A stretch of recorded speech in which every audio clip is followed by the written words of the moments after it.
Assalamualaikum warahmatullahi wabarakatuh. Kami dari kelompok F Ilmu Al-Quran ingin mempresentasikan materi kami yang berjudul Muhkam Mutasyabih. Sebelum itu, izinkan kami memperkenalkan diri kami masing-masing. Saya Sahrul Gunawan. Saya Misra Windayani. Saya Sakila Yusuf. Saya Cindy. Saya Harmayani. Saya Imawardiana. Baik, langsung saja kita simak materi dari kelompok F yang berjudul Muhkam Mutasyabih. Saya akan menjelaskan mengenai sejarah ayat muhkam al-mutasyabih dan juga pendapat ulama tentang ayat al-muhkam mutasyabih. Baik, pertama mengenai sejarah ayat muhkam al-mutasyabih. Bagaimana sih sejarah dari al-muhkam al-mutasyabih ini? Kalau kita berbicara mengenai sejarah, tentu membutuhkan waktu yang lama. Tetapi di sini saya hanya mengambil poin-poin yang penting saja dari sejarah ayat muhkam al-mutasyabih. Berbicara mengenai sejarah al-muhkam al-mutasyabih, yang perlu kita pahami secara tegas dan dikatakan bahwa asal mula adanya ayat-ayat muhkam dan mutasyabih ialah dari Allah Subhanahu wa taala. Allah Subhanahu wa taala membedakan ayat-ayat yang muhkam dari yang mutasyabih dan menjadikan ayat muhkam sebagaimana bandingan ayat mutasyabih. Jika yang muhkam maknanya jelas dan mudah memahaminya, sementara yang mutasyabih maknanya samar dan tidak semua orang dapat memahami maknanya atau tidak semua dapat menangkapnya. Kemudian adapun pendapat ulama tentang ayat mutasyabih, yaitu pertama menurut mazhab salaf, yaitu orang-orang yang mempercayai dan mengimani sifat-sifat mutasyabih dan menyerahkan hakikatnya kepada Allah sendiri. Misal pada Quran surah Al-Imran ayat 7, para ulama salaf mengharuskan kita berhenti pada lafaz jalalah, yaitu sebagaimana berbunyi Quran surat Al-Imran ayat 7,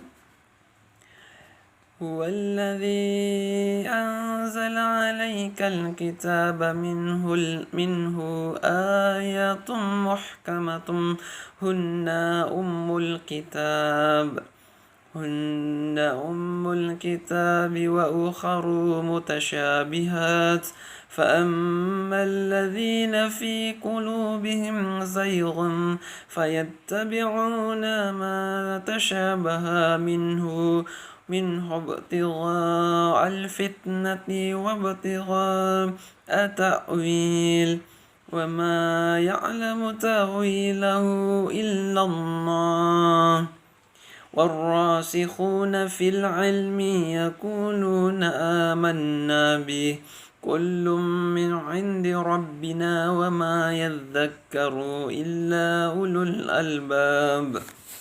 Nah, pada Quran surat Al-Imran ini mazhab salaf mengharuskan kita untuk berhenti pada lafaz jalalah atau Allah. Hal ini memberikan pengertian bahwa hanya Allah yang mengerti takwil dari ayat-ayat mutasyabih yang ada. Kemudian pendapat yang kedua menurut mazhab khalaf, yaitu orang-orang yang mentakwilkan atau mempertangguhkan lafal yang mustahil, yang mustamil zahirnya kepada makna yang layak dengan zat Allah. Misal di Quran surah Al-Imran juga ayat 7, yaitu pada bacaan warrasikhuna fil ilm. Hal ini memberikan pengertian bahwa yang mengetahui takwil dari ayat-ayat mutasyabih adalah orang-orang yang orang-orang yang rasi. Orang-orang yang rasi di sini artinya adalah orang-orang yang mendalam ilmu pengetahuannya. Pengertian Al-Muhkam dan Al-Mutasyabih.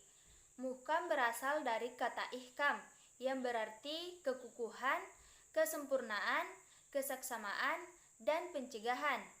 Dan menurut terminologi, Muhkam berarti ayat-ayat yang jelas maknanya dan tidak memerlukan keterangan dari ayat-ayat lain.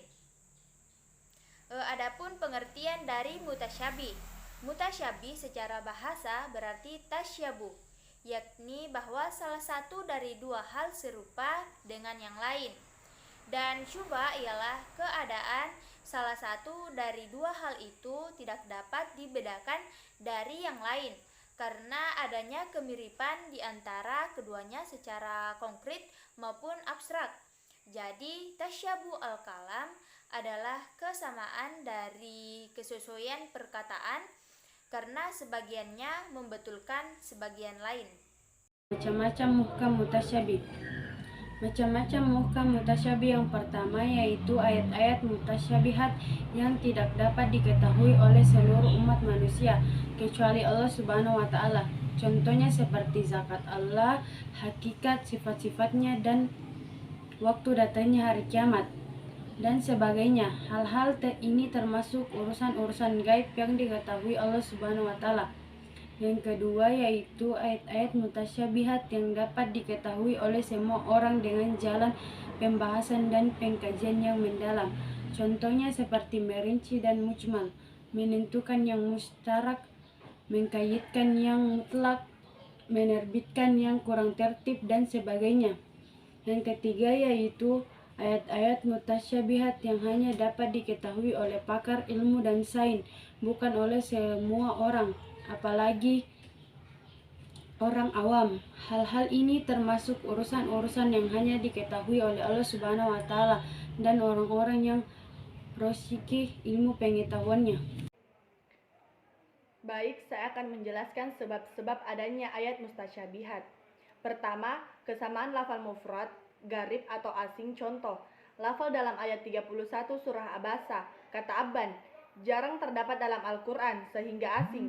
Kemudian dalam ayat selanjutnya ayat 32 yang artinya kesenangan kamu dan binatang-binatang ternakmu sehingga jelas dimaksud Abban adalah rerumputan. Kedua, kesamaran dalam lafal murakkab. Kesamaan dalam lafal murakkab itu disebabkan karena lafal yang murakkab terlalu ringkas, terlalu luas atau karena susunan kalimatnya kurang tertib. Contohnya, tasyabuh atau kesamaran dalam lafal murakkab terlalu ringkas terdapat di dalam surah An-Nisa. Ketiga, kesamaran pada makna ayat. Kesamaran pada makna ayat seperti dalam ayat-ayat yang menerangkan sifat-sifat Allah seperti sifat rahimnya atau sifat kudrat, 5 iradatnya maupun sifat-sifat lainnya, dan seperti makna dari ihwa hari kiamat, kenikmatan surga, siksa kubur, dan sebagainya, manusia bisa mengerti arti maksud ayatnya, sedangkan mereka tidak pernah melihatnya. Keempat, sifat kesamaan pada lafal dan makna ayat seperti ayat 189 surah Al-Baqarah yang artinya, dan bukanlah kebijakan memasuki rumah dari belakangnya, akan tetapi kebijakan itu ialah kebijakan orang-orang yang bertakwa. Manfaat adanya muhkam al-mutasyabihat. Yang pertama yaitu ayat-ayat yang berisi muhkamat dan ayat-ayat al-mutasyabihat dapat menjadi motivasi bagi seluruh umat Islam dan akan terus-menerus menggali tentang arti kandungannya sehingga kita akan terhindar dari taklid. Dan apabila seseorang membacanya dengan khusyuk sambil berpikir. Yang kedua yaitu ayat-ayat mutasyabihat ini mengharuskan untuk mencari maksud dan isi kandungannya. Jika Al-Quran yang terdapat ayat-ayat mutasyabihat, apabila seseorang mencari atau menafsirkannya, dia akan mendapat pahala dan diperlukan, maka cara untuk memahaminya diperlukan penafsiran dan tarjih antara satu dengan yang lain. Baik, saya Ima Wardiana akan menyimpulkan materi dari muhkam al-mutasyabih. Muhkam adalah ayat yang memberikan makna secara jelas dan dapat dipahami oleh akal, sedangkan mutasyabih adalah ayat yang memberikan makna yang tidak jelas serta membutuhkan keterangan lain. Para ulama berbeda pendapat mengenai adanya ayat-ayat muhkam al-mutasyabih. Sebagian ulama berpendapat bahwa ayat mutasyabih hanya dapat diketahui oleh Allah Subhanahu wa taala. Dengan adanya ayat-ayat mutasyabihat membuktikan adanya kelemahan manusia. Sebesar apapun usaha dan persiapan manusia masih dapat menunjukkan kelemahannya. Itu menunjukkan bahwa kekuasaan Allah Subhanahu wa taala dan kekuasaan ilmunya maha besar dan maha mengetahui segala sesuatu. Itulah materi yang telah kami sampaikan. Terima kasih atas perhatiannya. Lebih dan kurangnya mohon dimaafkan. Wabillahi taufiq wal hidayah. Wassalamualaikum warahmatullahi wabarakatuh.